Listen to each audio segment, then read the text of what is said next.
اگر کسی کو پھوڑے پھنسیاں ہیں، گرمیوں کا زمانہ آ رہا ہے، پہلے زمانے میں بہت زیادہ پھوڑے اور پھنسیاں انسانوں کو نکل آتی تھیں، تو اگر پھوڑے اور پھنسیاں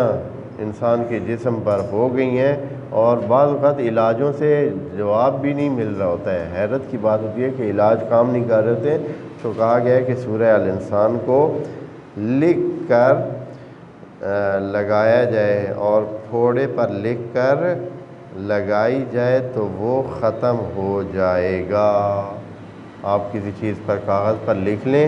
سورہ الدہر کو اور پھر اس کو باندھ کر اپنے اس پھوڑے کے اوپر باندھ دیں اسے تھوڑی دیر کے لیے، یا جیسے بھی، نہ یہ کہ ایسے اس کو پٹی بنا کے، بلکہ مطلب ایسے تویز جیسی صورتحال میں محفوظ، تاکہ قرآن پر کوئی اگر خدا نخواستہ ادھر سے خون یا کوئی چیز آ رہی ہے تو وہ اس پر نہ لگے، خرابی نہ ہو، پاکیزگی کی حالت برقرار ہو، اوپر اس کے قریب سمجھے قرار دیں تو انشاءاللہ وہ پھوڑا پھنسی بھی رفع ہو جائے گا۔